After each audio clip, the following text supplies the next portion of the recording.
Sup guys, how are you all? Welcome back to my channel. So, today we are gonna see, what if Evil Naruto became an anti-hero and got massive harem movie. So before we start, please go check out the author of this fanfic, The-Silent-Muse, link is in the description. Also subscribe to our channel and like this video. So let's begin the video. You're late. The cold harsh voice of the leader sounded above the chaos of battle. A single cloaked figure stood amidst the raging conflagrations that flared up around him, seeking to consume an untouchable prey. The figure's face was hidden even from the blinding flames, and all that was visible from the depth of shadows were a pair of eyes as crimson as the blood staining his unsheathed blade. It was the eyes of a Mangekyo wielder, a Sharingan user whose mastery of the has reached a level attainable only in legends and fables. Only 4 wielders has ever managed such an incredible feat in recent history. The first was Itachi Uchiha, once thought of as the greatest prodigy the ancient clan produced in the last few centuries, shortly before he turned upon his own family and slaughtered them all, leaving but a single sibling behind. The second was a friend of an Uchiha who managed to receive a Sharingan as the result of a surgical transplant. The fourth held the secret of the Sharingans for as long as he could remember. The last, however, was not even an Uchiha to begin with and had acquired the bloodline limit in a manner most foul. His name was Uzumaki Naruto, once the pariah of the village hidden among tree leaves and now the single most feared entity in his world. It seemed almost funny that the boy who had once been an outcast, a so-called dead last, would rise above the prejudice and hatred of those around him and become a being of unparalleled abilities. Forgive my tardiness, Naruto-sama. I was unfortunately detained.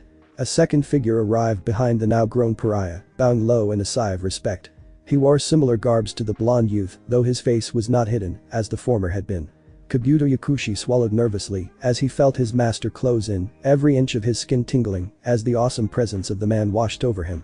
He had forgotten how exalted an aura Naruto had cloaked himself with. It was enough to send a weaker man to his knees.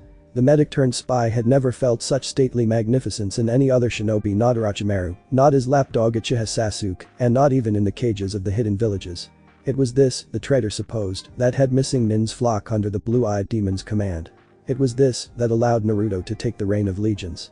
It was this that allowed the once hated and detested child to assume the role of the leader of the organization Akatsuki, an organization slowly taking over the entire world.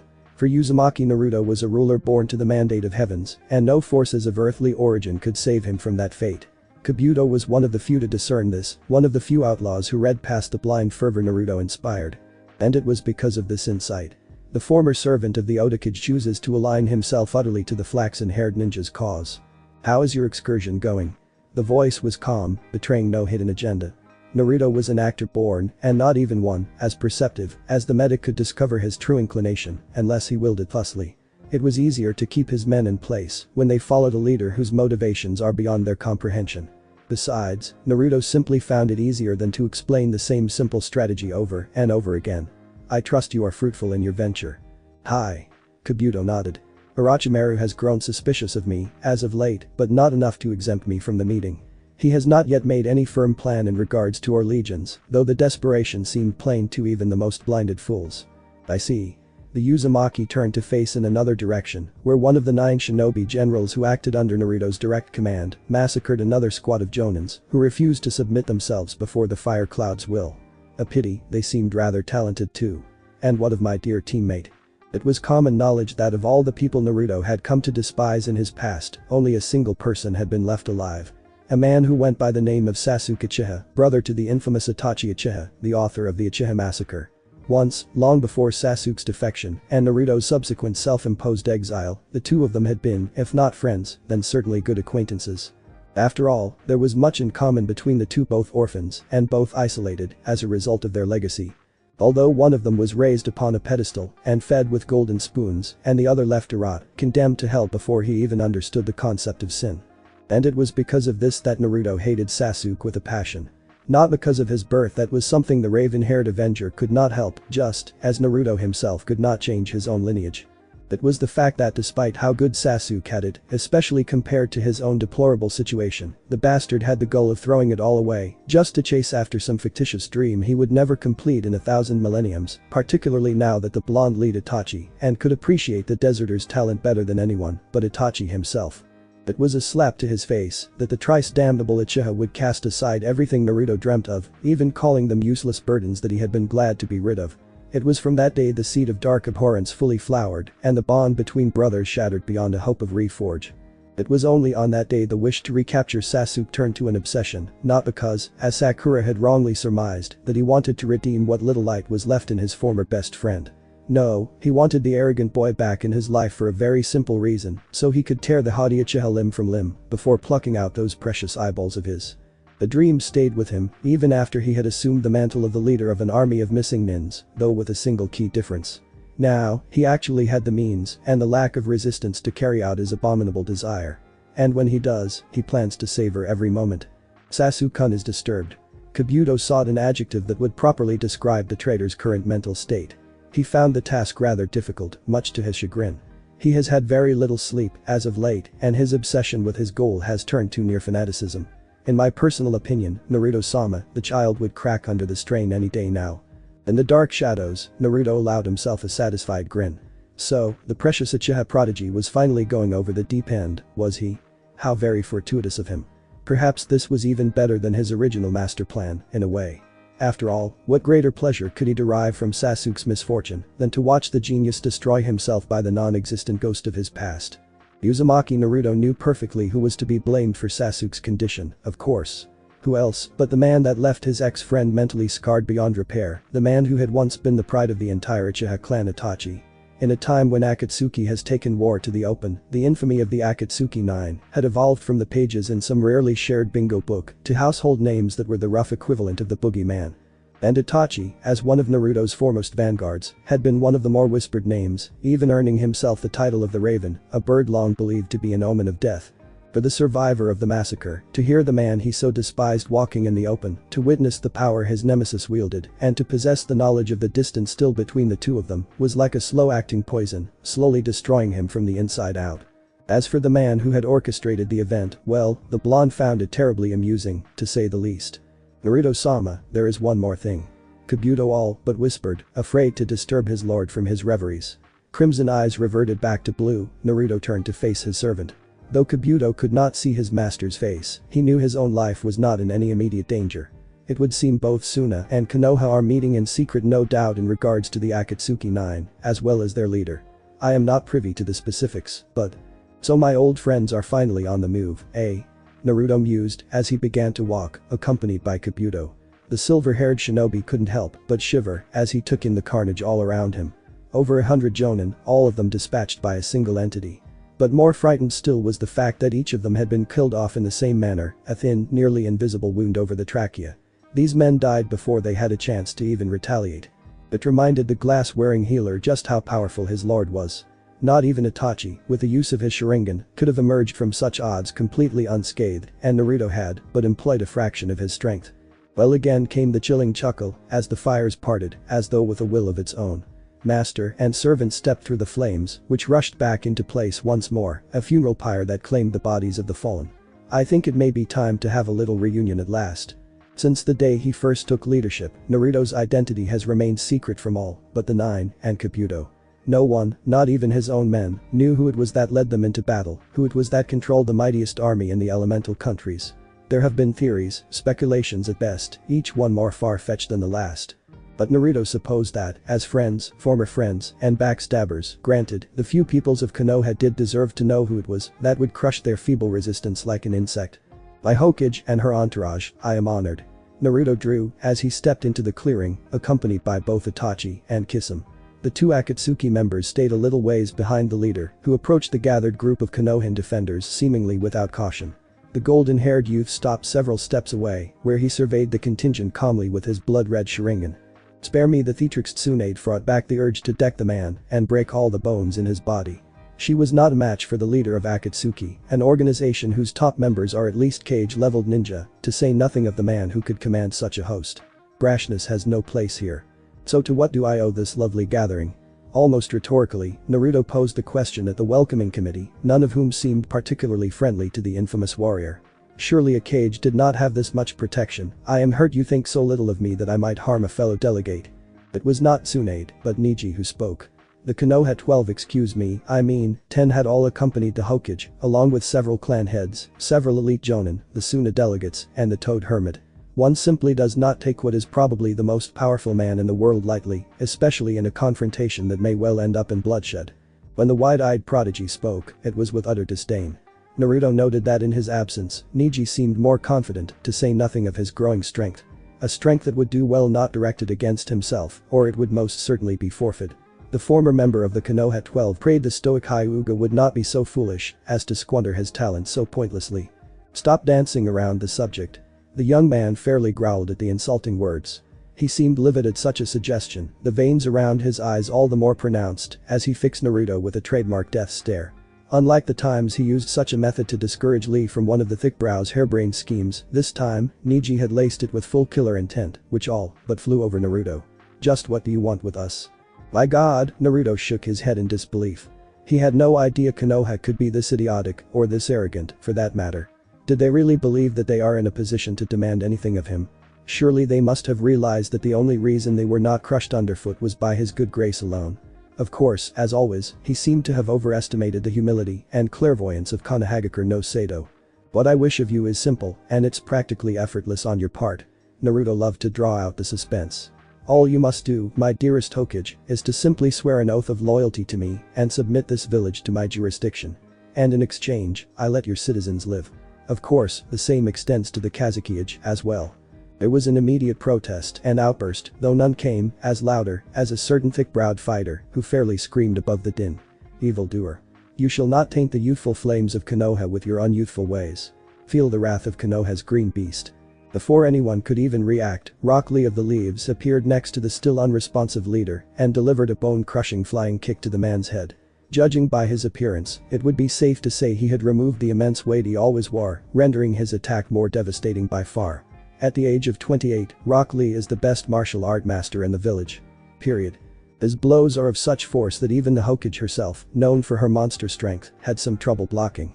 Even fewer battlers could react to his speed after the training weight was cast off. Among them was Uzumaki Naruto.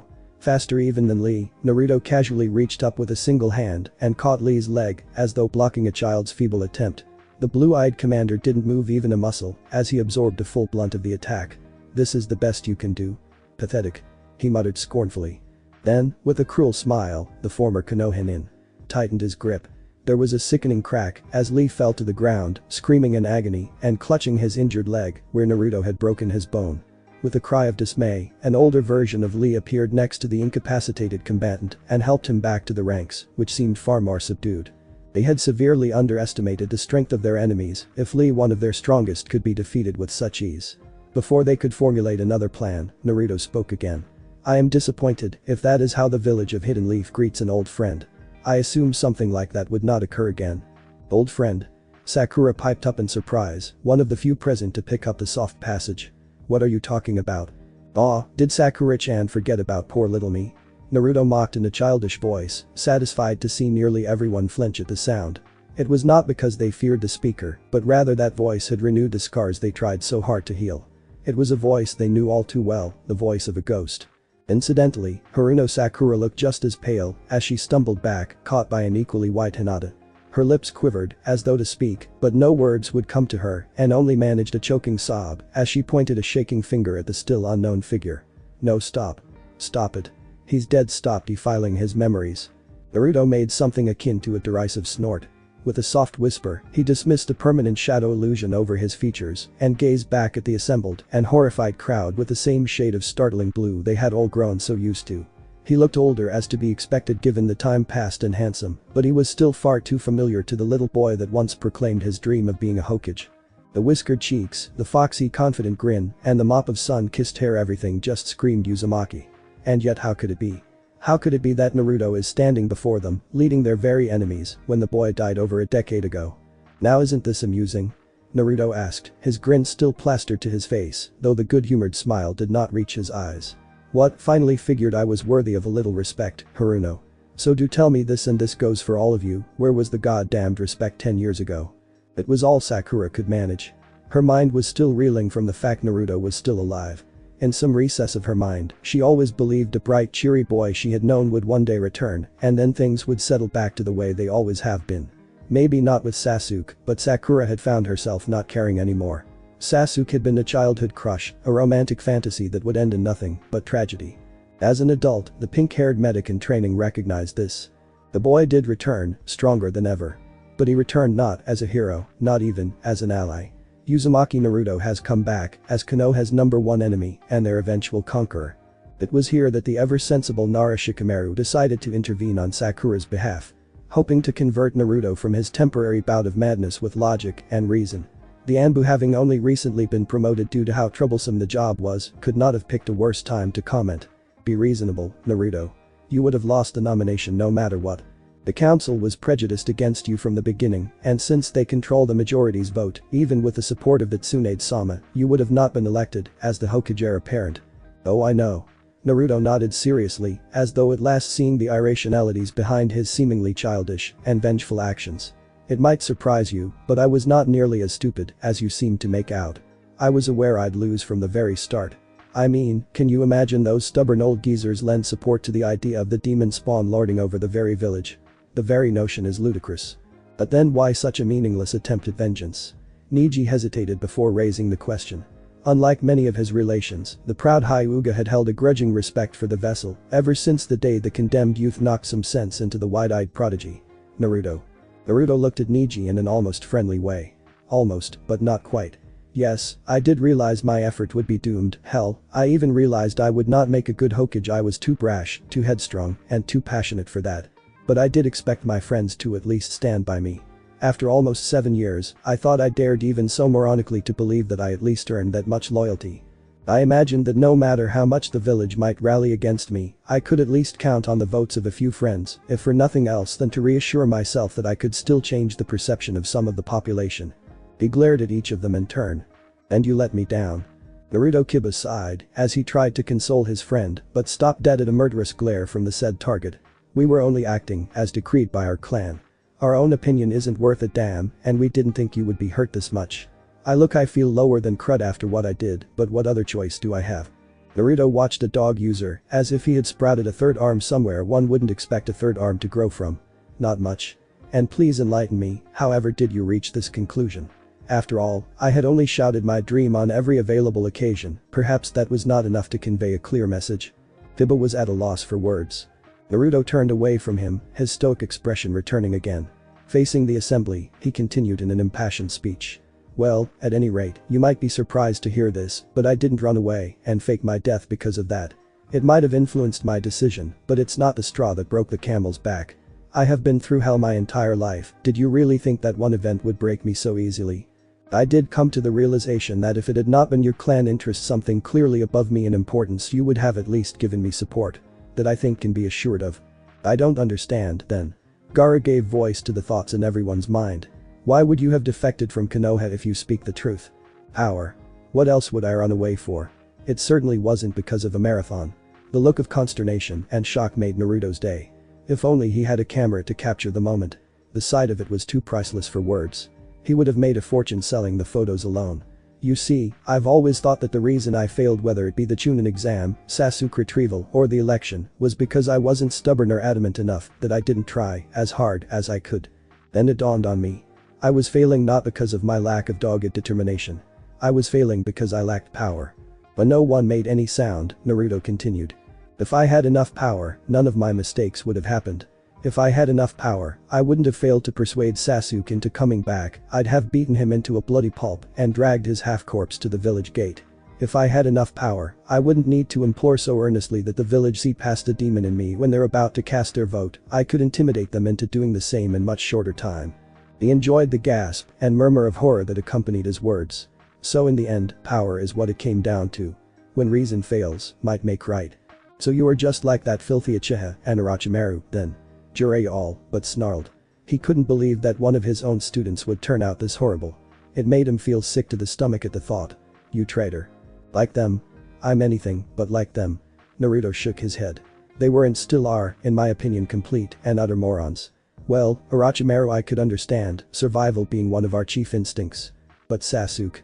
There's not a bigger idiot in the world. Konoha would have helped him realize his dream much better than anywhere else on the planet. He would have surpassed Orochimaru, even surpassed his brother, if he had stayed. And yet, like the dumb little shit I always thought he was, he gave all that up to pursue a second-rate promise. Laughable. Ino looked confused. She wasn't the only one. But wouldn't that make you dumber than Sasuke? Naruto wagged a finger as one would at a misbehaving child. I'm not Sasuke, Ino-chan, and that makes all the difference in the world.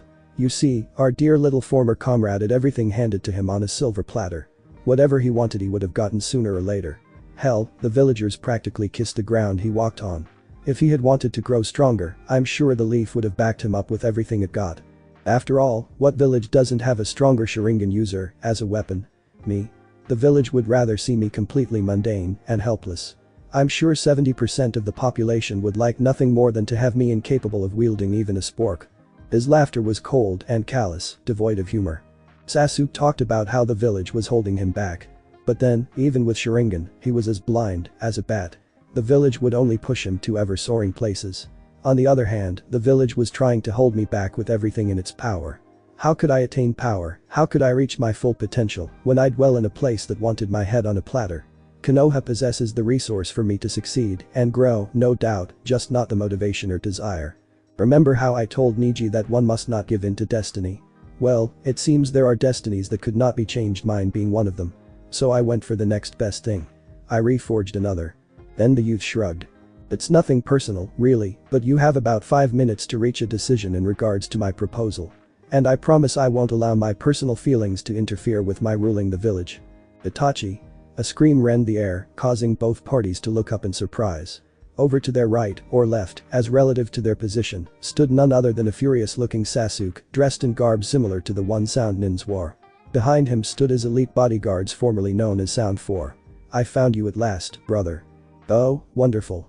Naruto rolled his eyes and muttered sarcastically. Now the drama queen's here too. Well, this day is getting better already. I do hope dinner could make up for all this excitement. I'm sure it will, Leader Sama. Kisame replied, licking his chops.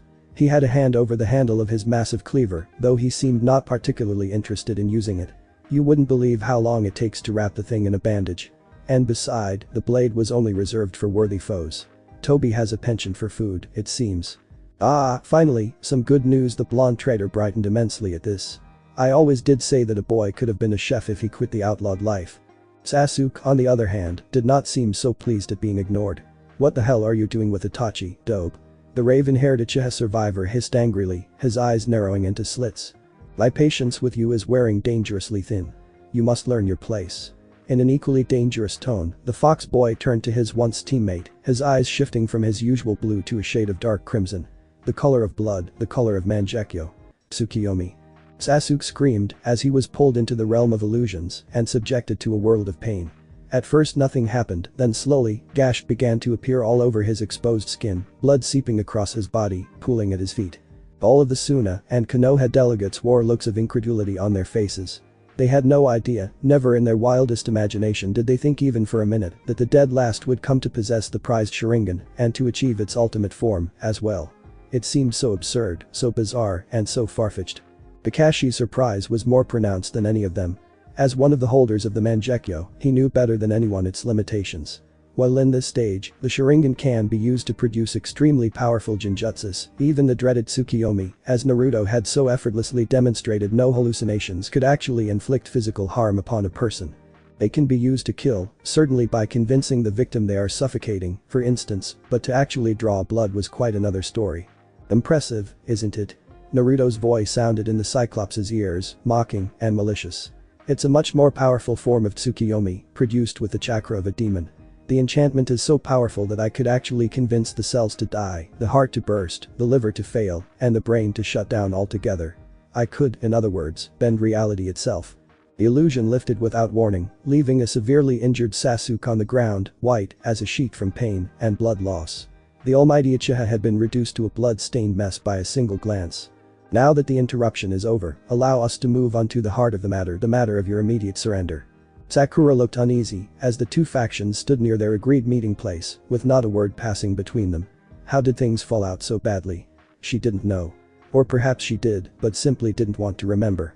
The rift between her and the village and Naruto would not be mended. He was dead to them now. Now, and forevermore. She bit her lips to keep tears from filling her eyes. They were all going to die. None of them are aware of it yet, but this whole meeting had been nothing more than a trap to lure the Akatsuki leader to his inevitable doom. And every single one of them, the Hokage, the Kazekage, and their followers, are bait. Sakura was one of the two people privy to this secret.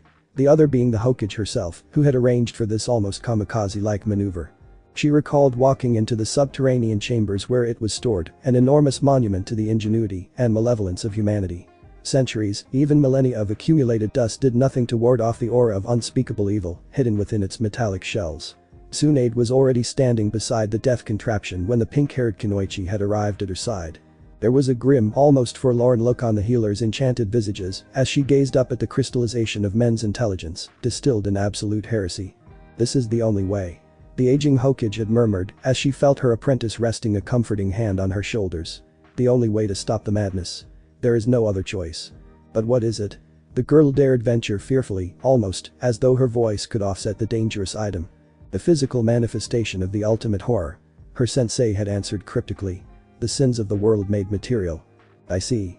Once the contraption is activated, Tsunade informs her charge, there would be a 10-minute countdown before the mechanism can be triggered. 10 minutes. All her own men had to do was to stall this mysterious leader for 10 short minutes, and it would finally end. But the prowess of their enemy was legendary. He had taken down entire legions without a scratch, or so it was claimed. Even the Hokage, being one of the Sannin, was uncertain if her forces could even detain him for such a duration. But she'd be damned if she tried nothing to save her village from such vile tyranny.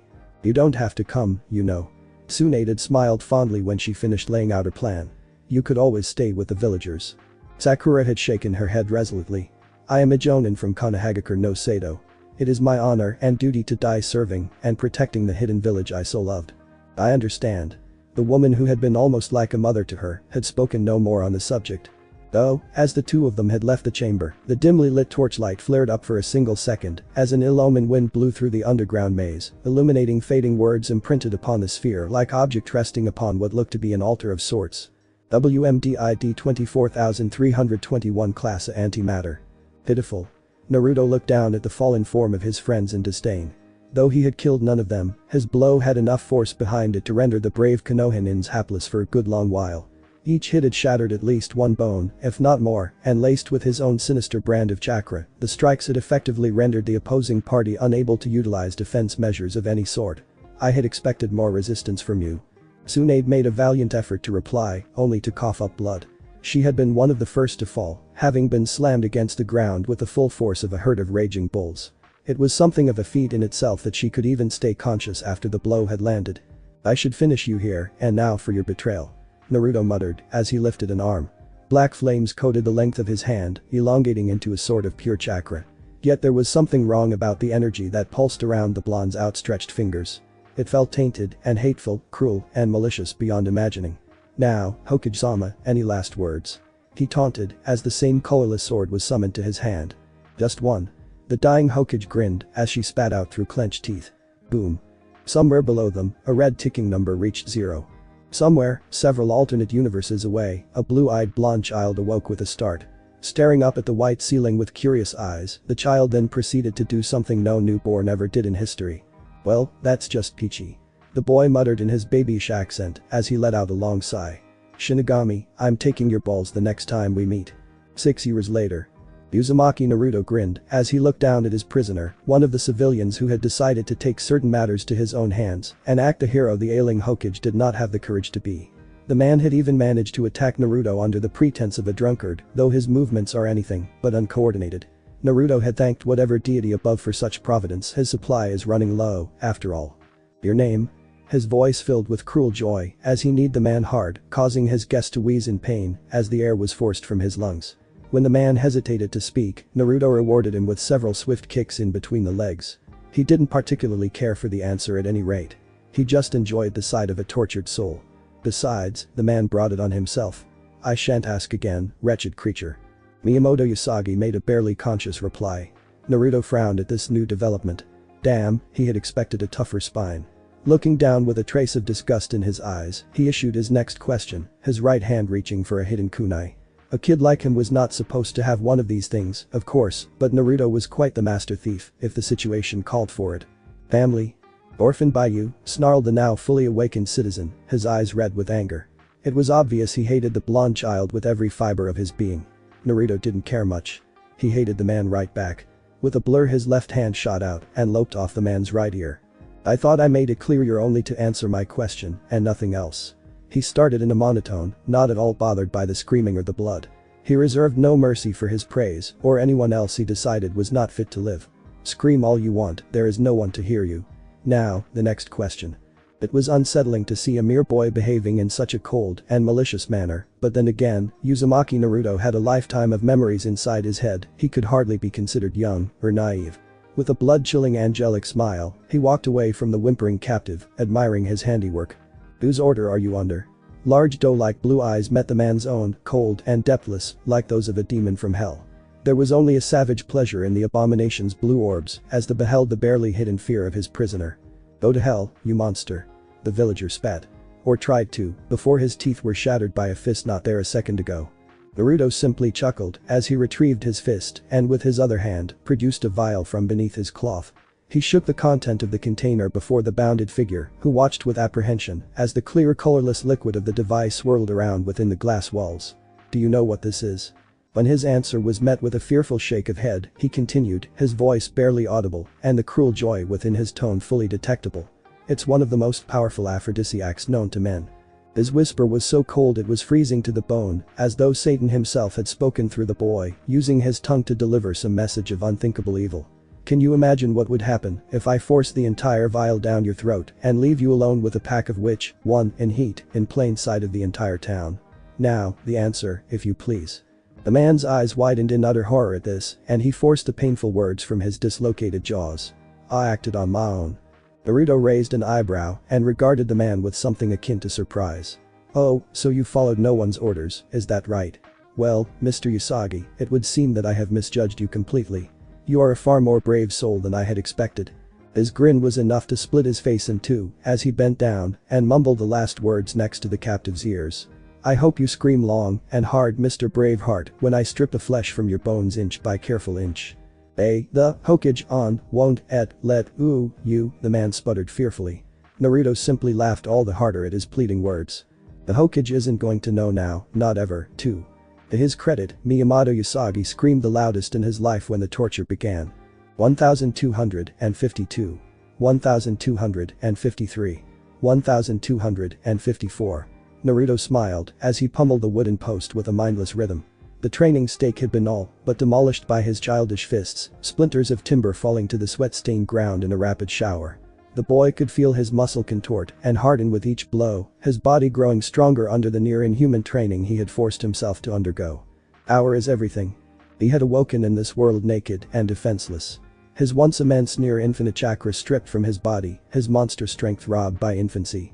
He was left powerless and weak. He was left without any form of protection in a hostile world that sought only to snuff out an ember that barely began to burn. And the feeling of loss hit him hard.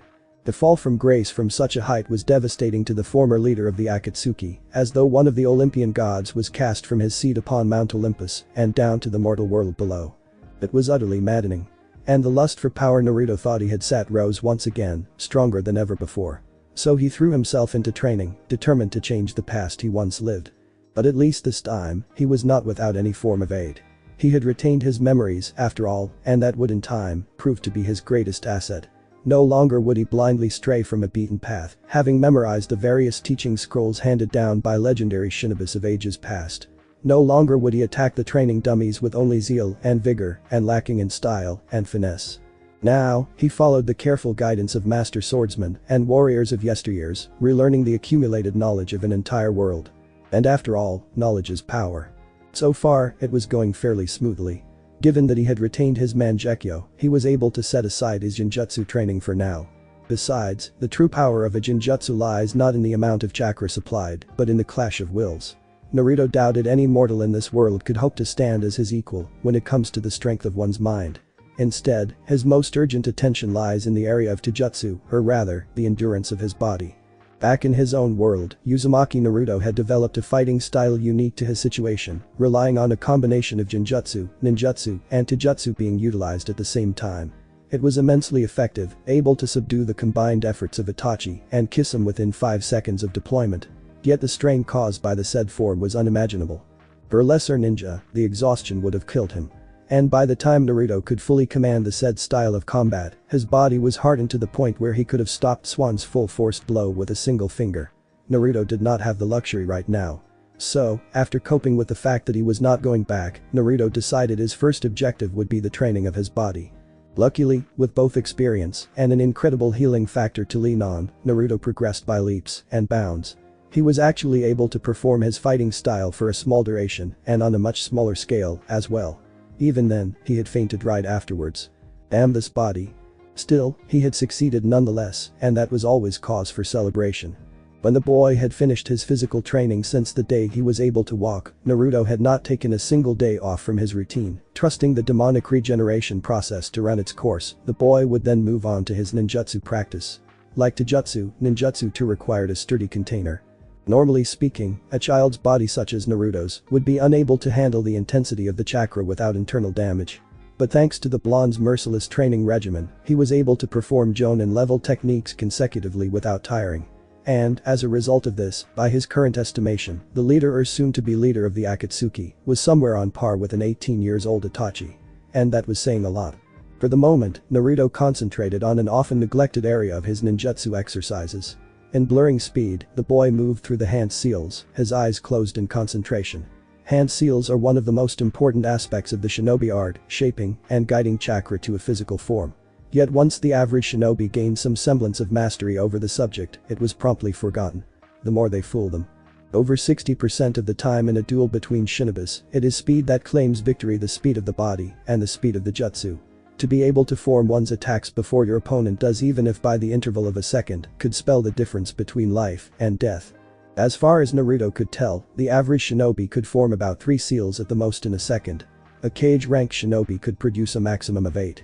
As a prodigy, Uchiha Itachi could manage to perform 11 in rare circumstances that he was pushed to his limit. At his prime, Naruto was able to make somewhere around 24, if not more. Unfortunately, this too was lost. And like his physical prowess, the reclaiming of the said abilities is of the highest priorities. But the Sai, the reincarnated carrier, looked down in disgust at his hands. 10 seals in under a second. Pitiful. Again the boy was reminded just how useless this flesh unit is. The Shinigami was going to pay for this. Before he could think up the proper torture for the death god, the boy heard of loud noise some distance from his secluded spot. What now? The man-child rolled his eyes in exasperation. Spare me. Standing up from his meditative stance, the blonde walked towards the source of the disturbance to investigate. What he found was the start of a change that would alter destiny itself. Leave her alone, you bullies. Ino screamed as she stood protectively over a sobbing Sakura, her arms stretched out to protect the younger of the two girls. The blonde girl was a mess, her cloth torn and her hair frizzled from a previous scuffle with a pack of mean-spirited boys who had picked on the pink-haired child on account of her forehead. Emerald eyes glowering angrily, the platinum blonde ninja in training growled at the offenders, who were still in an uproar at the sight of Ino's foolhardy bravery. What, we are only telling the truth. One of them, a plain-faced boy with mousy hair, sneered down at her Ino's crumpled form. Her forehead is so big. You could fit Konoha on it. This, in turn, caused a fresh peal of laughter from the troublemakers, some of them doubled over in highly exaggerated hilarity. Sakura's eyes welled up at this, and she tried to restrain a strangled sob from escaping her lips. Ino's growl became all the louder. Just as she was about to stomp the leader of the pack to the ground, a new presence made itself known. A voice of a child no older than they were, but far more mature and stolid, cut through the uproar the boys made in the park. And just what do we have here? Naruto watched the assembled crowd impassively, his face the epitome of indifference. To be honest, he didn't give half a damn about whatever went on in this little escapade of the children's. Despite being technically their age, his mind was far more complex than these brats. It was an offense to both him and his dignity if he were to lower himself to consort with such brainless morons any longer than absolutely necessary. Perhaps if they bothered to show some intelligence, Naruto might have been more tolerant of their presence. But really now, was one really to expect any more from mere 6-year-olds? Ninja 6-year-olds, certainly, but no more genetically different than that of the civilians. Hey, it's the freak. One of the boys exclaimed. His words had barely made it out of his mouth before he was lifted from the ground, a hand wrapped around his throat. Naruto smiled up at his victim, revealing slightly more pronounced canines. And in his once oceanic blue eyes, there now swam a trace of crimson. Do mind that insolent tongue of yours, boy. Naruto hissed venomously, noting with pleasure the growing wet spot on the child's pants. It could do wonders for your life expectancy. Dropping the irritation to the ground, Naruto turned to face the rest of the gang, who all flinched as the blonde's cold dark eyes traveled across each of them. Then, with a smile worthy of a demon, Naruto made a casual gesture towards the exit of the park. "Before I lose my patience, kindly remove yourself from my sight now." The pack of rascals scrambled to obey. "Hour was good." Thanks," Ino said uncertainly as she helped her friend to her feet. She remembers seeing the boy somewhere, though the exact details are rather hazy. Was he part of her class? He does look rather familiar, even if she couldn't place his face. "What's your name?" Naruto eyed her warily. He didn't mind Ino too much back in his own timeline. She could be loud and annoying at times, even to the point of downright mean, but then again, she had been one of the first outside Team 7 to befriend the pariah. It was something, the host supposed. Besides, she really was, or will be, a sight for sore eyes soon enough. "I am called Uzumaki Naruto," he said with a thoughtful look on his face as he debated whether or not to tell the truth. "Committed to memory." Inoichi sighed as he looked around the recreational area, searching for his missing daughter.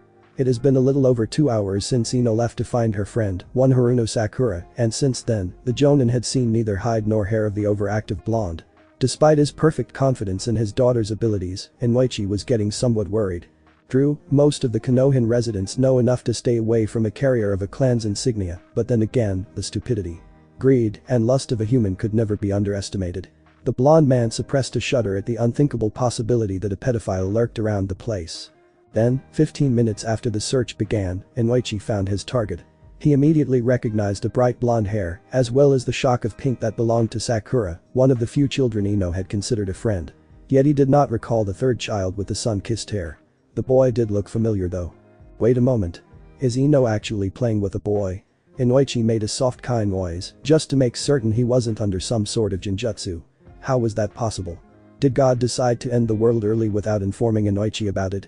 What other possible explanation could there be for this logic-defying behavior? It was then the identity of the boy struck him. The Kyuubi brat. There was a deep intake of breath at the realization. His daughter is hanging around the outcast of the village and seemed happy about it, no less. Inoichi remembered that terrible day when the Kyuubi invaded the peaceful village hidden in leaf. Never, in all of their history, had the Shinobis of Fire suffered such casualty and such near defeat. It had taken the lives of nearly thousands and the soul of their greatest Hokage to finally end the terror and torment. The torment that took the form of one little child. No. Yamanaka Jonin corrected himself. Not the incarnation, but a vessel. The boy wasn't the spirit of the demonic fox, merely the prison, the warden, and the container thereof. In some ways, Inoichi supposed he should have felt sorry for the boy. No child is born without sin, and yet, Naruto's innocence was stripped of him the very day they condemned him to such a fate. Despite his pity, however, Inoichi would not allow his daughter to be around the ostracized boy for any longer. It wouldn't for her reputation or her safety. What if the seal fails and the fox is lost? What if some villager got it into his mind that he should carry out justice by his own means? What if? Just as he steeled his resolve and approached the small gathering, their words reached his ears and froze him where he stood. "Those boys are so mean." Sakura was speaking, with a little sniffle in her voice. Inoichi shook his head sympathetically. It wasn't nice, being bullied based on one's physical features. He remembers having this massive wart one year. It was one of the worst memories he had. Yeah. Ino agreed, attempting, but failing horribly to look sagely. "I mean, why do they call you a freak, Naruto? That was uncalled for." "A freak?" Inoichi frowned. Of course, those children must have picked up the phrase from their parents. While the Hokage expressed explicitly that the violation of the secret would result in death, it did not prevent the adults from passing their prejudice on to later generations in far more subtle manners. Children copied the behavior of their sires, after all. "I am what I am." Naruto started coldly, and though his eyes were focused on the two girls before him, his attention was upon a partially hidden Jonin some distance away. Wonderful, it was going according to plan. Inoichi had been one of neutral Shinobis who neither hated Naruto nor respected him for what he is. But with a few carefully chosen words from the mouth of an innocent 6-year-old, Naruto knew he could sway the man's opinion. Humans are so very easy to manipulate. Or rather, I am what this society has made me. Inoichi felt as though someone had punched him in his gut. I am what society has made me. It was a troubling thought. And just what did society make of Naruto? The constant hatred, the loathing, the anger misdirected. They had always considered the boy to be a monster by his very inheritance, and yet not once did they consider the impact of their own action. If Naruto did indeed become the monster, who was to blame? "Now it's time to go home. Your mother is worried." "Sakura-chan, your father asked me to come and find you as well. Let's go."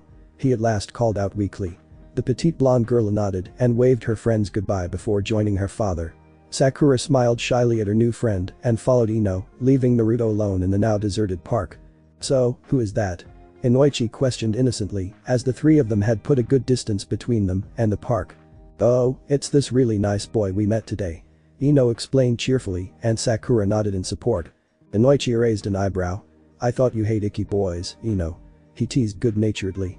"Well, Naruto is a boy, but he's not icky, right?" Ino cocked her head to her side in thought. "So can we play with him later?" Inoichi was about to refuse before the word of the isolated vessel drifted back to him. With a forced smile, he looked down at his daughter and patted her head lovingly. "Sure, Ino, you can play with him as much as you like." Now how was he going to break this news to his wife? Naruto chuckled darkly as he watched them leave.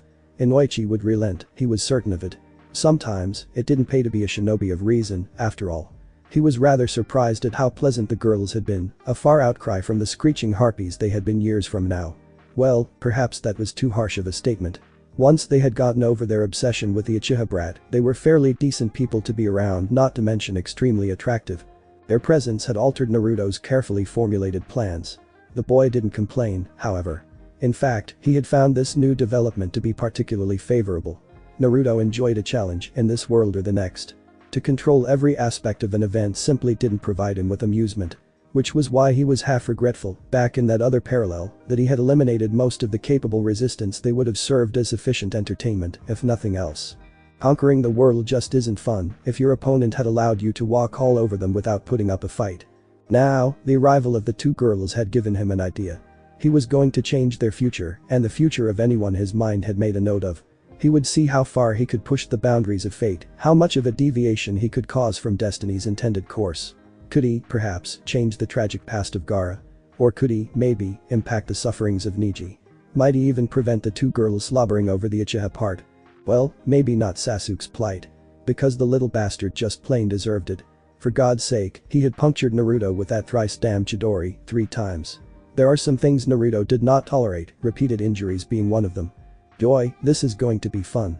But before he could do that, he had an organization to assemble. Itachi panted as he leapt back from the post, launching a great fireball at the same time, reducing the training stake to ashes. The young prodigy looked up from his spot, his signature Sharingan scanning the area meticulously. He had thought he had detected some movement, but perhaps it was just the wind. Turning, he faced his next foe, a training dummy made from some of the sturdiest materials the Uchiha clan could find. Though judging by the dent and scars that marred its skin, Itachi had spent quite a lot of time on the object in question. With seemingly no movement, 2 Kage Bunshin appeared in front of him and charged towards the immobile opponent, each clutching at a previously hidden dagger. Even as they fought against the foe, Itachi enveloped a lifeless contraption in a genjutsu before whispering softly, "Bunshin Daibakuha." Clone Great Explosion. The resultant blast cleared the area, scorching the dummy and leveling the surrounding trees. Uchiha Itachi smiled grimly as he observed his handiwork. He was getting stronger, he could feel it. How long would it be before he could achieve his dream? Clap. Clap. Clap. The genius turned in alarm as he heard the clapping, his eyes wide in surprise. He had not even heard the intruder approach, and he's an Anbu captain, for heaven's sakes. Crimson Sharingans narrowed, however, when he found himself face to face with none other than the Kyuubi container himself. How very odd, Itachi pondered. Why would Uzumaki Naruto search himself out for any reason? Very good, Itachi-kun. Itachi remained where he was, his suspicion growing all the while. Itachi-kun. How unexpected a title. If anything, he should be the one to employ the suffix of kun, not this little boy. Yet there was something strange about the child, something utterly sinister. Itachi couldn't put his finger on it, but Naruto didn't feel like a kid. He felt older, more powerful, and more confident. Your reputation is well earned, I see. What do you want from Uzumaki-san? Itachi questioned cautiously. Was someone using Naruto as a liaison in order to reach him? Or could it be that there is more to the carrier of the 9-tailed demon fox than meets the eyes? Unfortunately, Naruto ignored his query and continued pacing back and forth before Itachi, all the while fixing his cerulean's eyes upon the visage of the older teen. It will take far more than that to reach your goal. Itachi gasped involuntarily. Impossible, how could this child know? How much did he know? No, how could his secret have slipped out? He had told no one. And no one must learn of his desire or there will be much repercussion. And before the flaxen-haired boy could reach, Itachi appeared before him and struck out with his dagger, only to find the container vanish in a puff of smoke. The cage Bunshin. Since when? My, how impatient we are. 5 Naruto echoed from around him, each wearing the same knowing smile on his pubescent face. He was the very image of a fallen angel, a dark malice shrouded in a pure shell. It would seem I have hit a sore spot. More shadow clones. Itachi wondered as he dodged several half-hearted attempts at kunai throwing. The brat was toying with him. No Jinjutsu. At the thought, the prodigy activated his Sharingan, seemingly surprising the child. There, I found him. But the grunt, the Uchiha launched himself at the true Naruto, clasping his left wrist with one hand and with the other, reaching for his dagger. But before he could do so, he felt himself knocked forward by 2 powerful kicks from the behind. Twisting in midair, he managed to land on his feet and face the direction where the attack had come. 2 identical Narutos stood smugly over a third, whose features bore little emotion outside boredom. The 3 disappeared all at once, leaving only smoke behind. Damn. Itachi swore silently. The boy had purposefully dropped his guard so as to lure him into a false sense of victory. But how? He was certain he had captured the real Uzumaki just a moment ago. Your skills are impressive. A voice said from above him. Itachi's head jerked towards the direction of the noise and found himself face to face with yet another Naruto. But only so much. With that, the clone exploded, sending Itachi backwards and slammed painfully into the trunk of a massive tree. Now, we can begin our little discussion. The real Naruto grinned as he walked out from his hiding place. How? Itachi asked weakly as he tried to rise. How? You don't get it, do you? Naruto chuckled. All that time, you were under a Jinjutsu. What? Itachi all but cried out in surprise. How could that be possible? His Sharingan was active all through the fight. If a Jinjutsu had been cast, he would have been able to perceive it. You're not the only one with a Sharingan to your name, Itachi. Naruto grinned as he allowed the blood red to seep into his eyes and revealed his Mangekyo. Crimson met Scarlet as Scarlet widened in shock. Mangekyo, the legendary form of the Sharingan, thought to be all but unobtainable. No one had mastered this for over a century, and yet the very curse of the village has held this immense power all this time. How utterly absurd. Mangekyo. Itachi whispered the name. But you are not of the Uchiha lineage. I might have some Uchiha blood, who knows? Naruto shrugged. The Uchihas did occasionally intermarry, just so the incest wouldn't run too deep. Itachi had to admit the boy had a point. What do you want, then, Uzumaki-san? He asked at last, when the pain had subsided.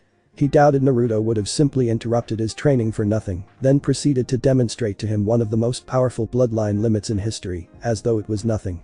It is not what I want that matters, but what you want. Naruto's grin never faded as he knelt before Itachi's full form. And I know what it is that your heart desires, better than anyone in this village. Itachi said nothing, but the pariah knew the prodigy was listening. You wish for freedom. The Uchiha genius's eyes opened at this, and he stared at the boy in disbelief. You want freedom from your duties, from your clan, from your village, from your cage. Ignoring the stunned choking noise, Naruto continued, his eyes shifting back to their normal state. He could tell his words had affected the young Uchiha. It was all going according to plan, then.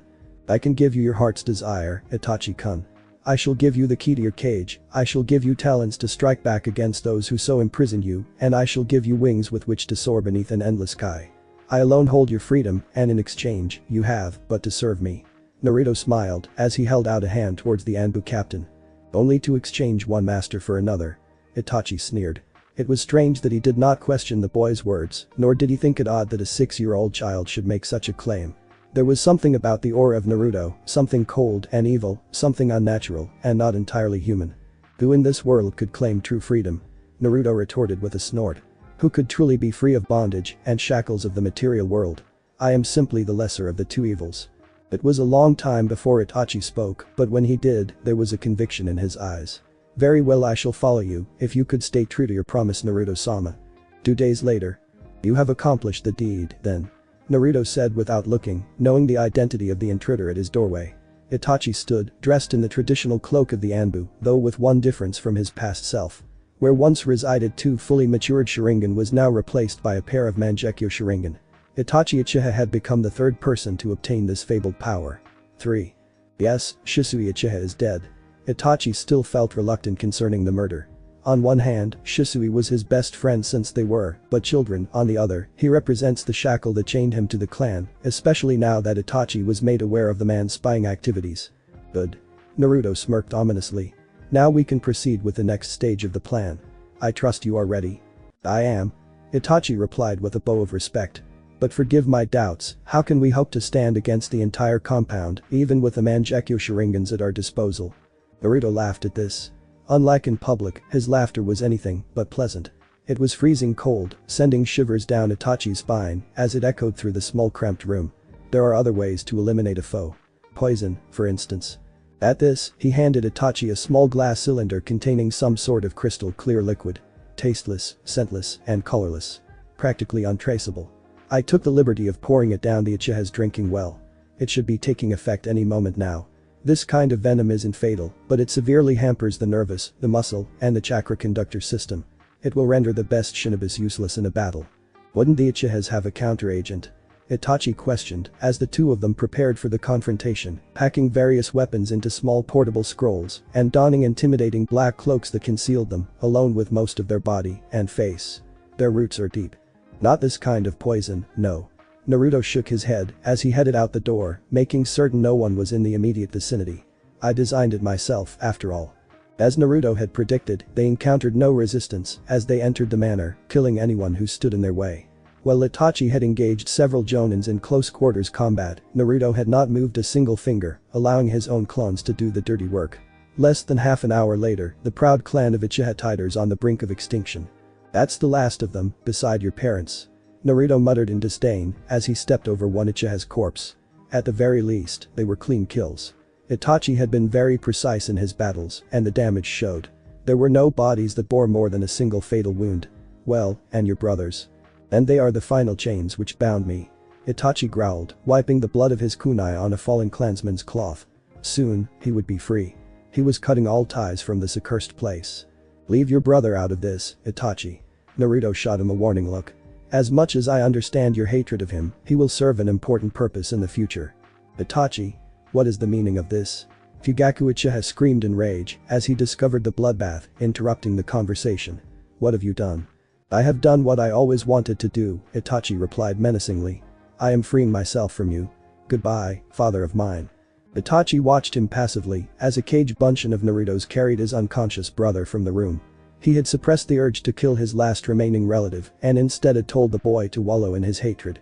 For some odd reason, Naruto found this quite amusing, though he did not expound upon his reaction. Now what? Itachi asked, turning to his master. He didn't seem affected at all by the murder nor massacre of his kinsmen. Perhaps, he had never even seen them, as such. To him, they were simply the cage that kept him from the open world. Wait, before we go, Naruto said, as he strolled over to the center of the room and produced yet another vial, filled with a thick red substance. Human blood. He explained without waiting for the question to be asked. Dipping his fingers into the container, Naruto then proceeded to draw a complex diagram on the cold stone floors of the complex.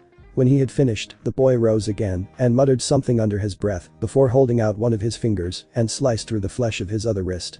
Allowing several droplets of his own blood to mingle with the drawing, Naruto was pleased to see the entire artwork glowing with an unholy light. What is this? Itachi seemed perfectly calm as the light enveloped the entire building. Somehow, Naruto's feats had ceased to amaze him after spending several days around the vessel. He probably wouldn't even blink an eyelash if the boy had claimed he was in reality a soul from a different dimension. Of course, that was a ridiculous notion at best. Alchemy. Uzumaki, Naruto answered as he focused his attention upon the rapidly expanding ritual circle. To be precise, a philosopher's stone. 4. A stone that grants immortality to any being. Itachi raised an eyebrow at this. He had always thought alchemy was just some hocus-pocus craft cooked up by some deluded maniac. But then again, there are nine-tailed fox roaming around. You wish. Naruto sniggered at the presumption. It provides an elixir that will heal any wound instantly, deadly useful for what is to come. Of course, given the speed of the production, I highly suggest you avoid injuries as much as possible. The healing nectar should only be reserved for emergencies. Understood. Itachi nodded and followed the whiskered child. So, his entire clan had become nothing more than sacrifices to generate this damned stone. How very fitting an end for the pompous fools. Besides, now that the only remaining Uchihas are himself and Sasuke, the secret of the Sharingan would have a much smaller chance of being divulged. Itachi, we have much work to do. Naruto called as he stood near the entrance to the complex. But what of you, Naruto-sama? Itachi voiced his concern. If the Hokage were to discover your absence. Don't worry, Naruto shot him a comforting grin. I have produced a special clone that is my replica in every way. No one, not even the Hyugas, could possibly tell the difference. Now save your questions, our time grows short. But where are we going, if I might be so bold as to ask? Itachi decided to risk one more inquiry. So this was the beginning of his missing nin life, not half bad, if he does say so himself. We are going to meet some friends. Came the bemused reply, as the two cloaked figures vanished from Konoha amidst the swirling leaves. A new age has begun, even if no one has realized it yet. Pitiful, done. Sasuke gloated, as he picked himself up after Naruto had slammed a Rasengan into his stomach. The blonde eyed him warily. What is that sound? What sound? Sasuke rolled his eyes. Stalling for time now, are we? How pathetic. That ticking sound. That's pretty dumb, even for you. Do you really think I'd fall for it, dead last? No, I'm serious, there is a ticking noise. I grew tired of you. The bomb exploded, showering pieces of Sasuke all over the battlefield. Ah, told you there was a ticking sound. Bite me. What are you going to do, Sasuke, bleed on me? Go to hell. The village loomed over the misty valley, much like an aging eagle, surveying its vast dominion. Although truth be told, it seemed a gross exaggeration to even suggest the humble settlement resembled a village in any shape or form. In reality, it was nothing more than a congregation of hovels, meager buildings of crude workmanship, made from any available stone and wood.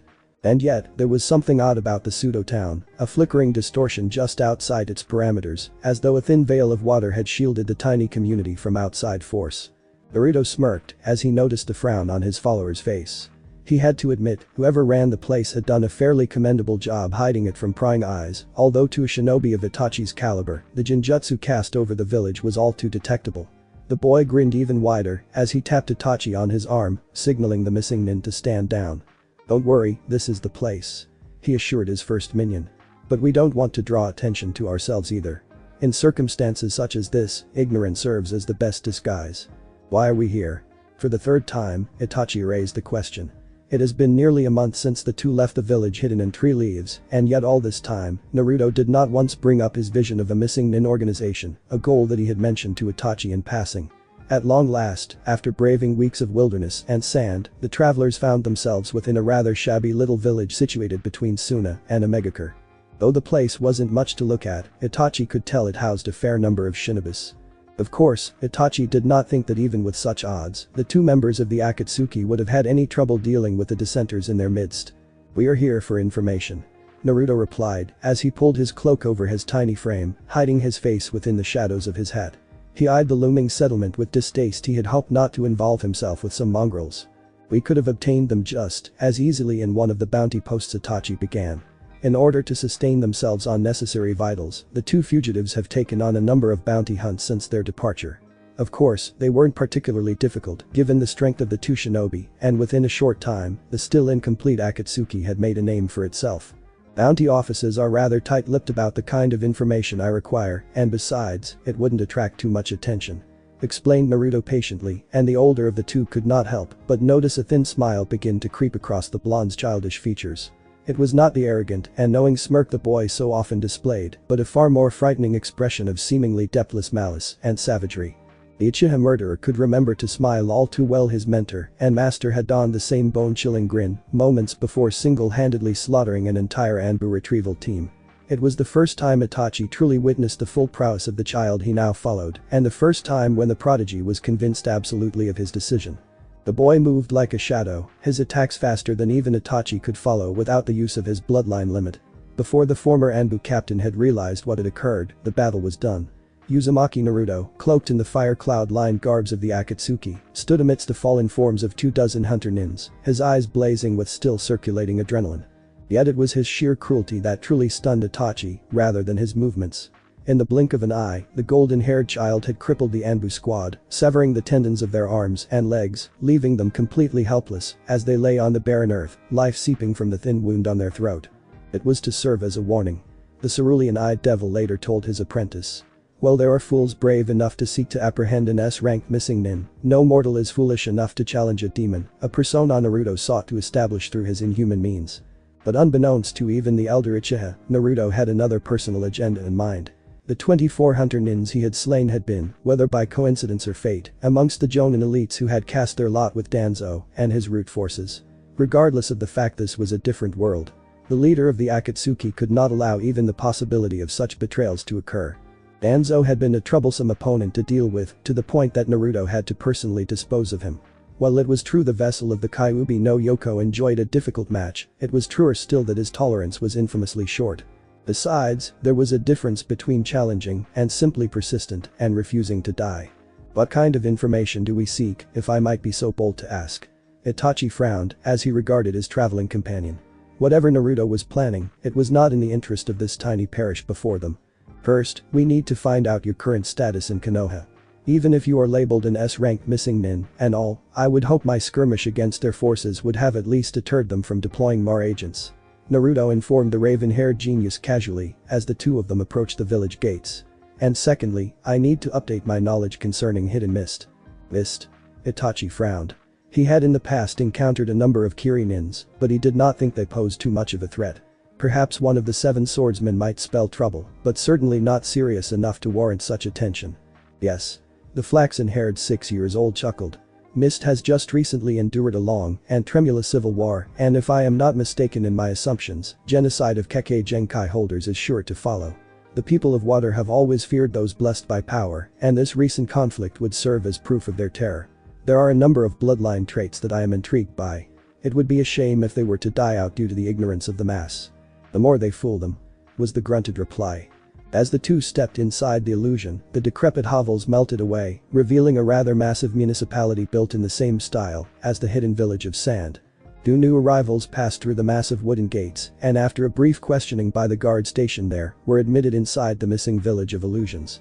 Several pairs of suspicious eyes rested briefly upon the travelers, sizing up the fresh meat. Robbery and murder are commonplace here in this lawless patch of land, where every missing nin's thought to make a living in any way possible. However, the strangers did not seem to be easy prey.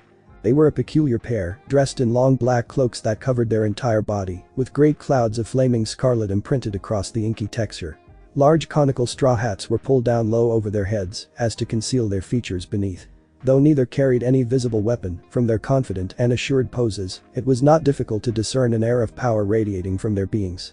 And the rogues who had made this village their home knew better than to provoke such ominous individuals. Careless actions like that could get one killed, or worse. The pair stopped at the local tavern, where the sign of a half-gutted pig hung precariously overhead, secured in place by several rusted wires. Of course, both shinobis knew better than to take the place at face value. It was not difficult to discern the various chakra signatures within the pub.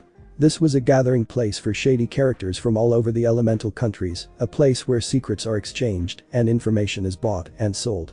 The din within the dimly lit room died down as the door swung open to admit the two, as all eyes turned upon the unwelcome visitors. There was a clear air of distrust emanating from the patrons of the dingy bar, and several hands reached discreetly for hidden kunes.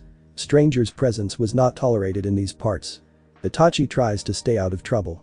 This town is composed entirely of missing nins, most of them don't take kindly to strangers. Of course, don't take insults lying down either. If any of them look at you the wrong way, feel free to kill them. Naruto spoke up, his voice filling the silent atmosphere, cold and merciless. Just as the occupants did not take to his presence, nor did he wish to mingle with such crass individuals. DCH. You must have a death wish, sprouting words like that. One of the larger men grinned as he rose to his feet, his left hand clutching the handle of a massive flail. He was a rather ugly-looking cretin, his face marred by scars running every which way. When he smiled, he revealed a wide gaping maw that seemed to be lacking several teeth. Naruto was not impressed. Before the drunken ninja could do more than move a single step, Naruto vanished from his spot and reappeared behind the giant and planted his foot into the man's back with a resounding crack, shattering his spinal cord and sending him flying out of the tavern and through several more buildings before the unfortunate bastard came to a stop in the town square, a bloody and possibly alive mess of flesh and bones. Now? Naruto whispered, his words exponentially more dangerous. Perhaps one of you could give me what I want. That was easy. Itachi observed as the two left the rest of the patrons in a state of shock and fear. Well, judging by the wet spots between their legs, mostly fear. However, they've gotten what they came for, and that was really all that matters. It would seem the village of Konoha has abandoned their retrieval attempts, understandable given the casualty. Naruto had also inquired about a person named Kisame, as well as some ice user or wetnut. Itachi wasn't quite sure what to make of that. Then again, as he was Itachi, he didn't really care. Boy, you there, just who the bloody hell do you think you're doing, wandering around my parts of town, eh? Even as the assassins made their way towards the exit, a voice high-pitched and adolescent demanded from behind them. There was arrogance to the voice, one that particularly ticked off the younger Akatsuki. It was the conceit of one living on borrowed time. Naruto did not tolerate such haughtiness in his presence. He had, in his past life, obliterated armies and villages and never allowed himself to display the same level of pompousness that this young man so careless flaunted. He had never seen anyone so desperately wishing for a painful and drawn-out death. "I could ask you the same question," he replied, his face still hidden by the hat and his voice coarse and mirthless. "The name's Kazu," the boy sneered, as several of what Naruto assumed to be his lackey surrounded the two visitors. They were, as saddened as Naruto was to admit it, all very much built in the image of a stereotypical thug, with rippling muscles, seemingly lower than average IQ, and too ugly for words with a smile imprinted across their stump-like faces. The blonde could swear he had even seen one of them cracking his knuckle in a decidedly threatening manner. The child cringed in embarrassment. "The criminal elements in this place have really gone down the drain. And this here is my..." He scarcely managed to finish his sentence before he found a dagger held under his throat. Itachi Uchiha glared at the boy with something akin to contempt, the small knife cackling with electricity. The weapon had been a gift from Naruto, another byproduct of his alchemy, no doubt. It was used in the same way as a kunai, with a single key difference. The blade talon was able to conduct almost any element, making it an exceedingly dangerous weapon in the right hands.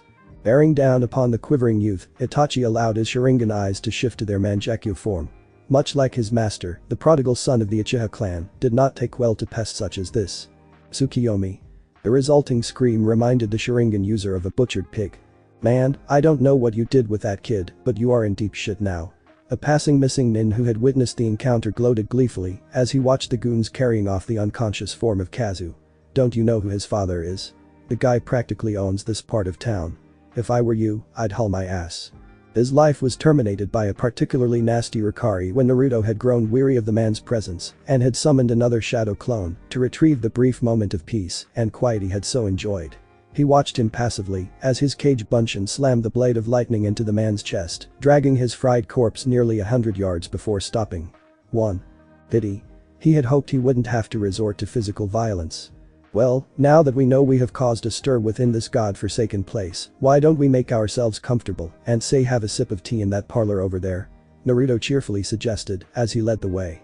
"Well, it is a most fortuitous moment to be sure, I dare say this could prove to be to our advantage." "You are not worried then, Naruto-sama?" Itachi raised an eyebrow. It was not a question, but a statement. Naruto simply laughed. "Honestly, Itachi, I thought you would have more sense than that. You are measuring the world to your standard, and I'm afraid that has warped your perception somewhat. Very few S-rank missing nins exist in this world, as you know, and without good reason, they won't even step into this disgraceful place if you paid them." "True."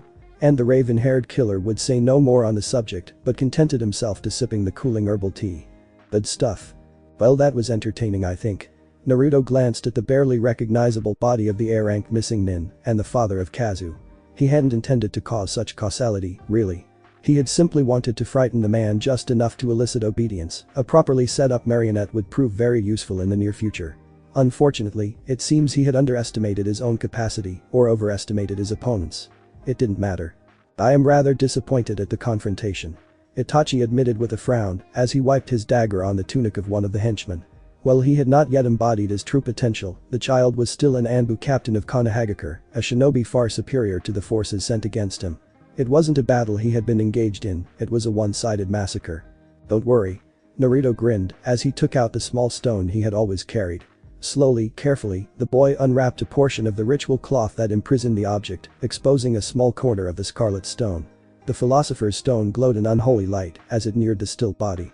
Even Itachi shifted a little uneasily as he watched tendrils of blood-red mist seeped from the foul object and reached into the man's chest, pulsing as the haze grew steadily darker in color. There was something unimaginably evil about that stone, and considering the extent of Itachi's actions, that was saying quite a lot. Somehow, Naruto seemed to have a far more nefarious agenda for his sacrilegious creation. The stone fed off the life force of others, growing in power through death. For every bounty they have hunted, Naruto had employed the object, and with every feed, the stone grew stronger, more powerful, and more sinister. But for what purpose, Itachi could not guess. Meanwhile, a pair of icy blue eyes fixed their gaze upon the scarlet surface of the polished rock, his face the perfect fixture of non-concern. Inside, however, his heart was racing. There were still not enough sacrifices, at least, not enough to sate the thirst of his item. The stone isn't vital to his plan, but it was a necessity he could not overlook. After all, unexpected situations have the most annoying tendency to rise when they are not wanted, and those who are wise would do well to prepare for such an occasion. The stone would remain the ace up his sleeve for now. As their victims became nothing more than emaciated skeletons, the two assassins rose, as one, and set out once more towards their intended destination. Two shadows against a burning sun. The village snowed constantly. And for the two arrivals that are so used to the clement climate of the village of Hidden Leaf, the cold was vaguely irritating. The freezing element was particularly bothersome to Itachi, being, as it was the antithesis of his fire-based jutsus. Their presence in the village was greeted with much suspicion, but then again, the people of water have always had a hostile diplomacy against outsiders. While the country itself had not suffered the worst in the Third Secret Ninja War, the conflict then had caused a massive civil war to form, centered around Kurigakure. Many interlopers saw their chance at profit. Even decades later, the clear mistrust of aliens remained strong. Naruto sighed into his cup of tea, exhaling a small cloud of vapor. 3 days. The search had taken 3 fruitless days. The wielder of the Mangekyo Sharingan was growing restless and impatient. This was a serious setback to his plan. He had to find that blasted child. But if these denizens still intend to remain stubbornly close-mouthed, then he would have no choice but to resort to unpleasantness. Haku? His eyes narrowed as he recalled the boy who had affected his life so. Boy. No, at the memory of their confrontation, something not even Kakashi had been privy to. Naruto stifled a bitter laughter. He remembered the words she had whispered moments before she intercepted Kakashi's attack. I lied to you, Naruto-kun. The girl had murmured in his ears, catching him in a tight embrace. I am a girl. The blonde demon vessel's eyes had widened comically, struck hard by the sudden revelation. Tears were pouring down the maiden's cheek as she held on even tighter, almost as if afraid to let go. Though there had been such potential between us, she sobbed brokenly on his shoulders, her gripping loosening. We could have been so much more if circumstances had been different. I could even have loved you. Naruto's smile grew grim. Haku had been so naive, so innocent, that she would believe such absurd notions as the strength of one's precious person. But, as idiotic and foolish as the ideal was, Naruto had to admit it was cute. Purity like hers had been all but extinct in this grim and realistic world. It would be such a shame if that light were to be purged altogether. Besides, if he were to change the fate of those around him, why not start with Haku? After all, was this not a different circumstance? Itachi. It was a command, cold and callous. Playtime is over. When Itachi opened his blood-red eyes at last, he could see with perfect clarity the slaughter and conflagration yet to come, reflected in the other Mangekyo Sharingan. Haku shivered in the cold icy weather, pulling her rag close to her body. How many days has it been since she deserted that nightmarish place and fled northward towards the village hidden in water? Hours, days, weeks had all but congealed together into one confusing and chaotic memory. She couldn't even tell where one event ended and another began. It felt as though she had been on the run since forever. At least at the age of 8, she could pass off as an orphan boy. With the Water Nation being homophobic in general, no one spared a second glance at the feminine child, squeezing his way past a wary crowd. If they had discovered otherwise, God only knows what would have happened to her. Mercy is a precious commodity in this barbaric place. She was so lost in her thought that she didn't even see the person blocking her path until she had walked headlong into the man. Muttering a half-hearted apology, the ice user attempted to turn, only to find a wizened hand clasping onto her dirt-covered wrist. Well, what do we have here? The voice caused a hair on the nape of her neck to stand on end, perverse and sickly. She tried to shake the man off, tried to run, but her captor held on fast. Such a pretty little thing all alone. I'm sorry, sir, Haku tried her best to sound masculine. I'm a boy. She was cut short by a harsh and excited bark of laughter. Stop trying to act like a little girl. Who do you think you are fooling? Is he a virgin as well? My, the gods must be smiling upon me. A gnarled hand reached towards her, thin, root-like fingers attempting to brush against her half-concealed face. Without realizing what she was doing, Haku let loose an animalistic snarl and sank her teeth down hard on the offered palm, drawing blood. The would-be rapist swore and tried to draw back her appendage, but the apprehended child held on steadfast. Little witch. The man screamed in fury as he struck Haku with his free hand, putting all his strength into the single blow. Haku's head jerked backward from the attack, and though she desperately clung to the realm of consciousness, she could feel herself slipping away into the inexorable abyss and the sound of someone undoing a belt. Then, just as she gave way to oblivion altogether, a new voice, colder than even this icy world, sounded from behind her. Well now congratulations, old man, for becoming the first person in this world to truly piss me off. Screams followed, then, darkness. She awoke to a stream of sunlight sifting through the thin opening of the curtains, her petite body shifting comfortably above the silk sheets. It had been the best sleep she has had for days or maybe her entire life. The realization made her freeze. Silk. She had not even slept on straws since she had become a fugitive, let alone enjoy such expensive luxury. What had happened last night? Oh god no. Haku stifled a sob as she recalled that horrible evening, a nightmare within her nightmarish life. Had that monster robbed her of her innocence? Her only innocence in this life? So, you're awake. A voice interrupted her tears, causing the girl to look up in surprise.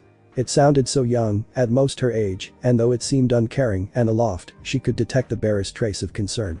It was not the voice of the predator. Good, you've been sleeping like a log for 3 days. Haku tried to speak, but no words would come. She had so many questions to ask, and yet she dared not voice a single one of them. Hush now. Save your strength for now. You can talk all you want when you've fully recovered. And no, I didn't let him do anything to you. A finger pressed against her lips, then, the finger drew away, and something metallic replaced it. A spoon. Eat. Came the simple command, and Haku followed it eagerly. Naruto watched as the girl consumed the liquid substance, a rare genuine smile on his face. If only they could see it now, he, the great Uzumaki Naruto, hand-feeding a child with such inconceivable gentleness. But deny, as he might, Naruto had always held a soft spot for Haku. Besides, being full-time evil was a demanding job, it was only natural if he takes a vacation for a while. As for the old man, the Akatsuki leader's eyes narrowed at the thought Naruto had fed him to the stone. Alive. Ever since he had uncovered the alchemy behind the rock in his first life, Naruto was fascinated by the mystical item and the race that could have embodied such brilliance and evil as to imagine its creation. If he had not known better, he would have thought the relic to be alive, some sort of parasitic form that fed on the life force of others for nourishment. It drained its victims of flesh and blood, leaving behind only skin and bones. But unbeknownst even to Itachi, the stone also absorbed a person's immortal soul. That was the reason Naruto had always used the item after a kill, when the soul has departed from the body. No one deserved an eternity of torment within the hell that was the Philosopher's Stone, not missing nins, not bounty hunters, no one. Until now, that is. An eternity was far too good for that lecherous fiend. Haku frowned as she fitted the uniform over her slender frame, looking at her pouting reflection in the mirror. Though still a little malnourished, she was as different from her former self as the pearl was to a common stone.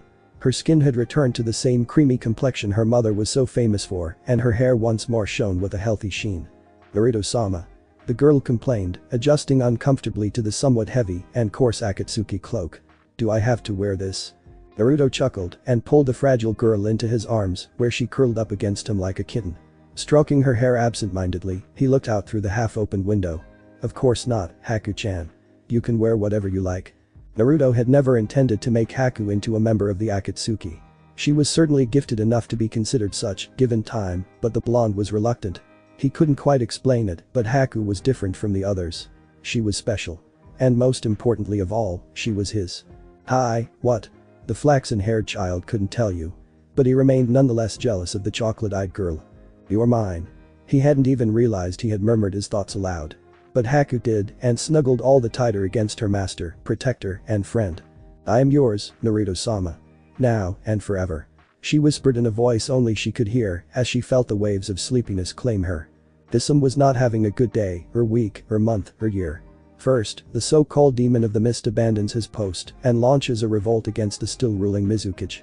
Nobody blamed him for that. Hell, Kisame had wanted to do the old codger in for some time now, never finding the perfect opportunity. But the problem was, Zabuza the eyebrowless freak had failed and fled the country, effectively ending the legend of the Seven Swordsmen of Mist.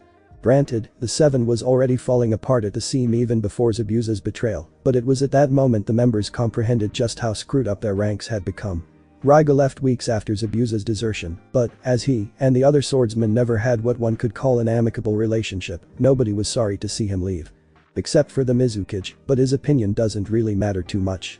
However, quite unfortunately, this series of unfortunate events also created much suspicion around the remaining 5, so much so that nowadays, the Shark Man spent half of the year patrolling some nameless and unimportant village to the south of the village. As far away from Kurigakure as physically possible. Needless to say, Kisame Hoshigaki was pissed off at the ignominy of his situation. Hell, if something doesn't happen soon, the Mizukage was about to have a third revolution on his hands.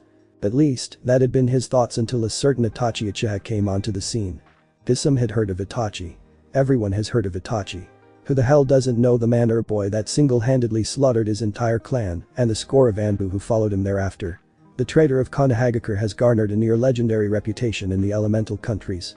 So when Itachi showed up in front of his house, Kisum did the only thing he could think of. He attacked. In retrospect, that probably wasn't the brightest idea in the world. The half-breed ninja swore loudly as he felt the dagger grazing his left arm, its metallic blade sheathed within a veil of thunder.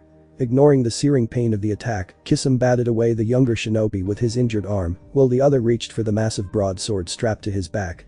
Before he could draw his weapon, several shadows darted out from Itachi and charged, each with a different elemental-imbued dagger. However, Kisum's fame as one of the 7 swordsmen of the mist was soon substantiated as he moved his entire right side with a blur almost too fast for Itachi to follow. The clones vanished from existence as the enormous cleaver shredded into them, absorbing the chakras from which they were formed. The Anbu captain narrowed his eyes as he stood again, facing the ever-stoic Itachi Uchiha. Slowly, a smile formed upon his shark-like face, revealing 2 rows of sharp and glittering fangs. "Your reputation precedes you, Itachi Uchiha," he informed his opponent as he shifted into another stance, bringing Samehada behind him so the cool broad side of the great sword rested against his back. "I'll enjoy tearing you limb from limb." Itachi said nothing, but eyed his foe with a weary glance. It would have been so much less troublesome if Naruto-sama had not requested Hoshigaki alive and preferably unharmed. True, the swordmaster was talented enough to give even Itachi a run for his money, a rare declaration from anyone, but still, he would be hard-pressed against the power of the Mangekyo Sharingan. While, according to his leader, there are methods to counter this form of the Sharingan, most of them are exceedingly obscure and germane to only very small groups, the majority of whom have long been extinct. What technique that remained might prevail, but not without handicapping the user. Somehow, Itachi doubted Kisum would even be able to produce a counter. Still, he should not become overconfident. If this member of the 7 had warranted the interest of even Uzumaki Naruto, then chances are, this battle may prove more difficult than he first surmised. Besides, the raven-haired deserter did recall a rare talent his enemy possessed, one seen only in Nidaime himself. But that thought, Itachi once more allowed his Mangekyo to surface. The battle has yet to begin. Crack. Itachi grimaced as he caught Kisum's fist. The blow had hurt even after his preparation. But he should have expected as much from a man who was able to wield such an immense weapon with ease. An unpleasant groaning sound was heard as the cloak-wearing missing nin was sent hurling back. The loud explosion of smoke erupted from Itachi as he summoned several cage bunshin around himself. One of them reached out and grasped the original and with a mighty effort threw him towards the waiting Kisum again. Below, the swordsman grinned in anticipation. Such a pitiful tactic the so-called prodigy displays. How very disappointing. Tightening his grip upon the hilt of his sword, Kisum readied himself for a bloodbath. It never occurred. Even as his weapon came screeching up, the experienced mist nin could tell something was amiss. Several seconds later, the original Itachi vanished in a small burst of dust. Damn.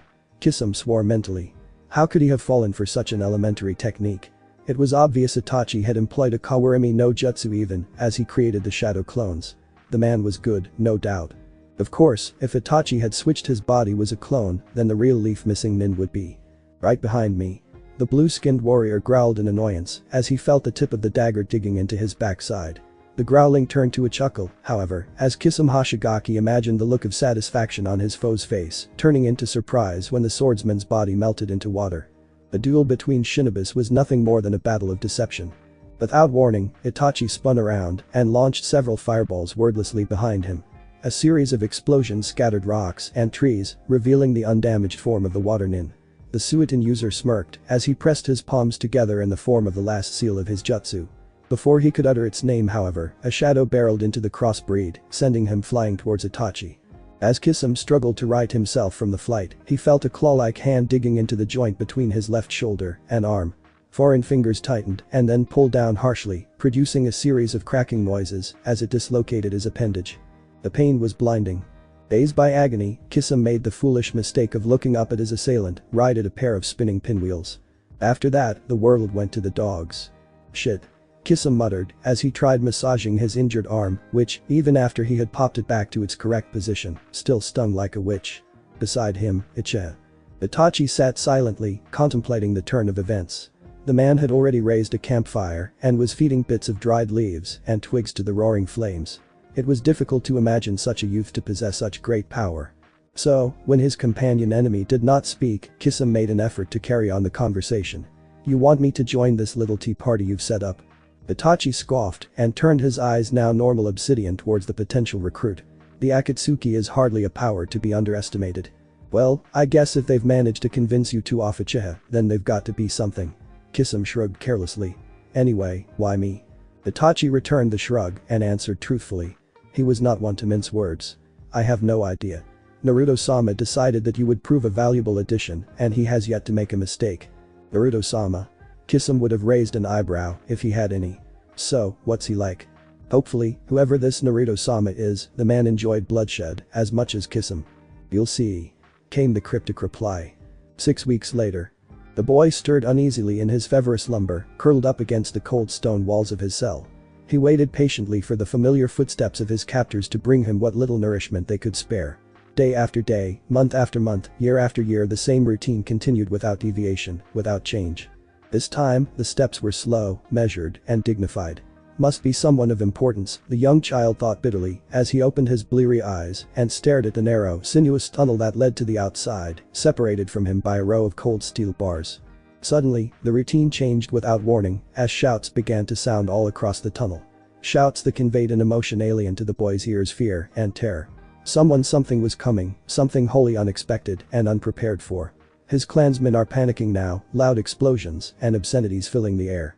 Yet judging by the screams of the dying, it would appear as though the guards of his prison could do little to hold back this nameless menace.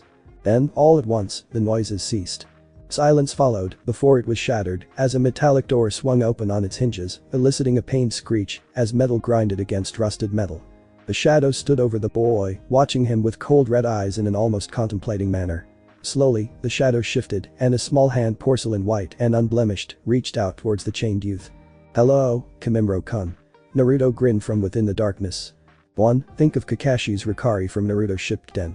Nariti made Axel for PS2, only with less flair and much less powerful. The reason Naruto could form one instantly has to do with certain training he forced himself to undergo that would allow him to channel a large amount of chakra through his body in a short time without causing permanent damage." Comic. Note. Making fun of illogical situations that seem to be favored by so many authors. Christmas. Greetings, everyone. Deidara, the self-proclaimed artist of destruction, waltzed into the meeting chamber of the Akatsuki. His presence was, of course, greeted with several nonchalant grunts of acknowledgement. "Do you know what day it's today?" "December 25th. Kisum, being the ever so polite one, ventured a guess. It was a good guess, but wrong. "It's Christmas." Several members blinked and scowled. "Chris what?" Sasori looked as though he had swallowed something unpleasant. He had known his partner to be a little out there, but still. "It's a day of festivity where we spread joy and holiday cheer to all corners of the globe." It was official, Deidara was mad. "Wait." Itachi, the reasonable one, spoke up. "What is this Christmas you speak of? You have never heard of Christmas?" Deidara looked scandalized. "Never heard of Santa Claus?" "No, is he some sort of master ninja?" Itachi asked with interest. This Santa Claus person sounded formidable if Deidara made such a fuss about his name. Yes, Santa Claus would be a worthy challenge. "You're joking." Deidara hissed in anger. "How do you not know what Christmas is? Everyone knows it's the holiday to celebrate the birth of Jesus Christ. Even if we are living in Japan." "Where?" It was Zetsu's turn to look confused. "I have never heard of this Japan." "Japan," Deidara corrected. "How the hell do you not know where Japan is? I mean, we are freaking ninjas. We have ramens. Obviously we are in a part of Japan hidden from the rest of the world. God forbid we reside in a parallel dimension or something." With this, he produced a map of Japan. The 8 members positioned themselves around the parchment. "Well," Pain muttered as he straightened up. "I have no idea where you even procured this map, but it looks nothing like the map of the elemental countries that we live in. We are not in this Japanese place. I have not the slightest clue how you could have come up with something so absurd." "Yes," Kisum nodded. "Anyway, who is this Christ person you've spoken of?" Deidara shot him a murderous glare. "He is the son of God." "Jashin?" Haydn supplied hopefully. "No, the Christian God." "Boo." Haydn tilted his head in question. "Come on, have you never read the Bible?" "Well, there were the 10 rules of slaughter by Jashin, does that count?" "Oh come on. Jerusalem, Babylon, ring any names?" Nope. Not at all. Never even heard of those places. Do they even exist?" "Screw you, Haydn. Any earthling worth his salt knows who Jesus is. Deidara glared. Yeah, so what's this earth you speak of? He's right, you know. Kisum decided to throw his 2 cents in. Why are you convinced that we must know what was it again? Ah, Christmas is. Deidara rolled his eyes. It's obvious since the creator of this manga was Japanese, and because this manga contains some Japanese customs, we must be in Japan, and thereby Earth. Ergo, we must have comprehension of what Christmas is. Itachi, having retained his silence, spoke up again. So if I may surmise your argument, you want us to celebrate a holiday no one on our planet has ever heard of, with traditions nobody ever practiced before, in the honor of a being of possible divine origin that never existed on the surface of this world, all based on a logical fallacy that make no sense whatsoever. Well, if you put it that way. Itachi raised an eyebrow. Glad you could see things my way. Now, I have just one more question. Whatever. Deidara sighed. Why did he even bring up the subject in the first place? What is this Santa Claus person, and how do I find him? Somewhere on Earth, St. Nicholas shivered from sudden approaching doom syndrome. The end. Thanks for watching my video, and make sure to check out the author of this fanfic, link is in the description. See you next time, till then sayonara.